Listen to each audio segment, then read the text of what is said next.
video, I am super excited, and who is not excited to pick up a new gun? And as you can see by the box, this is a Smith Wesson M&P 2.0. So let's get this out of the box. And let me show you what we have got. So let's start up here with all the boring stuff. We've got our lock.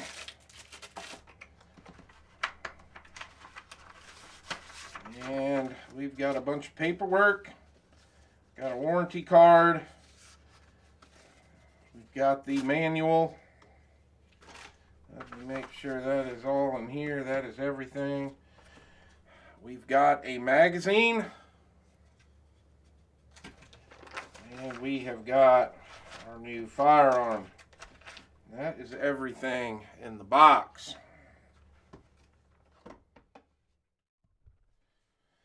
All right, here we have the Smith & Wesson M&P 22 WMR or 22 mag.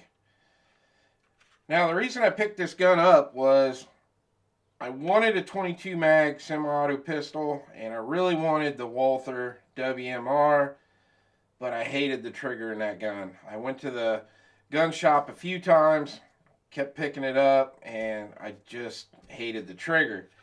Now, Norton Sporting Goods got one of these in last week when they first came out, and I went down and put a deposit on it until they got it in the system, and then I went and picked it up. So I want to thank Norton Sporting Goods for hooking me up with this pistol, because I really, really like this gun, and I hope I'm going to really like it once I get it out to the range. So let's go over some of the specs of the 22 mag. Alright, the M&P has an internal hammer-fired, gas-operated, lock breech tempo barrel system. That's a lot to say. So this basically has the same system that their 5.7 has. It does have fiber optic front sight, and it is green with a blacked out rear, and it does have serrations in it. They're hard to see on camera, but they are there. Alright, now the Smith & Wesson 22 mag, it is fully ambi. It does have ambi slide stop on it, which is also your takedown pin and lever here. We'll get into that in a second. The mag release is reversible on this, which I will be reversing it since I'm left-handed.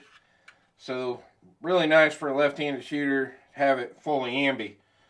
Now it does have flat face trigger in it, and I know this is a rimfire gun. I probably shouldn't be doing this, but that's all the take-up you got, and really nice clean break,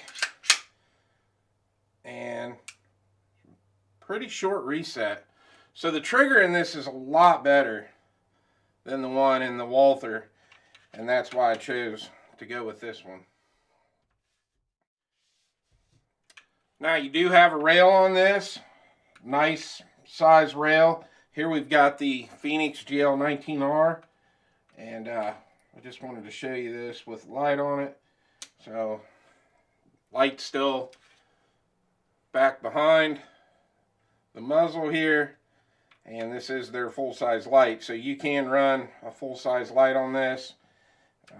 Streamlight TLR1 HL, whatever you choose to run. Now we'll go over some of the dimensions. So your width on this is only 1.13 inches, and I love the grip on this. It feels really, really good in my hand. It kind of has a grip for probably people with larger hands due to the length of the 22 mag. So the frame is pretty long right through here. I really like the texture on this, and this gun's not going to have any recoil anyway, being 22 mag, but if you have larger hands, you're going to really like how this grip feels. They got a really nice undercut right here. Really happy with that. I can tell right now though, very short amount of space right here in front of the trigger, and back of the trigger guard. So I can tell already wearing gloves with this is definitely going to pose a problem, but just something to keep in mind. Now your overall length on this is 8.4 inches. Your height is 5.9 inches. It does have a stainless steel 4.35 inch barrel in it. Alright, I want to talk about how you field strip this and clean it. Now to get this slide off, you've got a notch right here that you can see, and you want to line that up. You're going to have to pull it back about 1/4 of an inch and line it right up with the round hole here on the slide stop. Put some pressure on it. I'm just going to use this little flathead screwdriver, but you're going to come over and you punch that out, and then you're just going to kind of pull it back like you're going to rack it and pull it forward, and then that is how you remove the slide from the M&P 22 mag. Now I am going to lube this up and clean it and oil it before I do take it to the range. Now to put this back together, you're just going to line that notch right back up with that hole, and you're going to put your slide stop back in, and it locks in real easy, and now you're good to go. So that's how you're going to field strip the M&P 22 mag.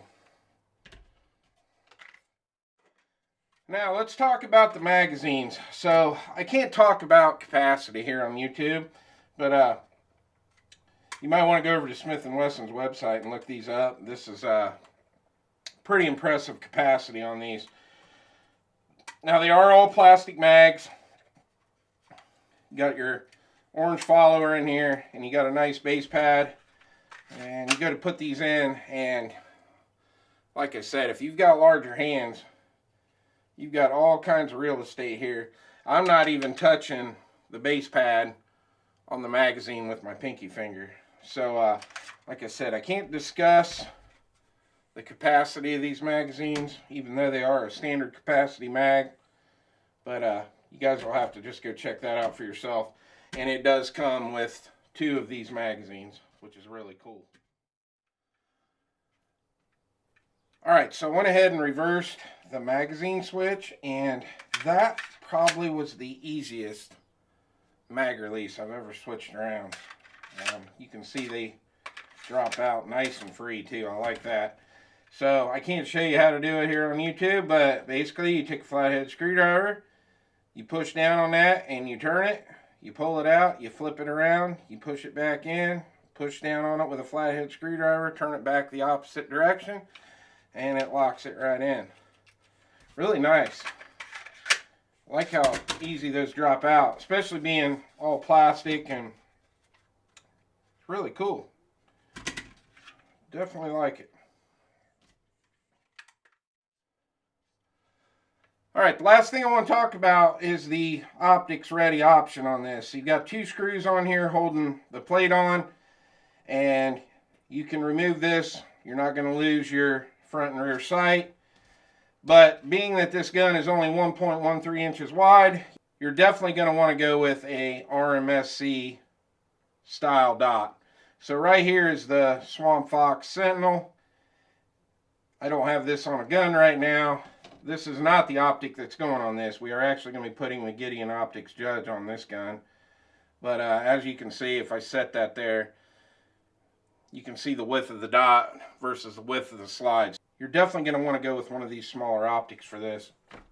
But it's a very awesome option to have optics ready, and I'm really liking that.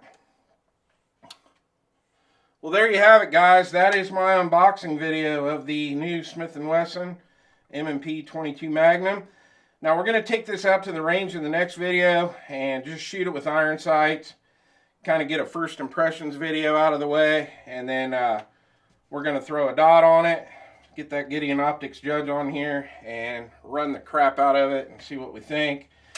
I've got a lot of different brands of 22 mag ammo, and we'll test out a bunch of different ammos and see what works in this, what doesn't, and hopefully it runs good.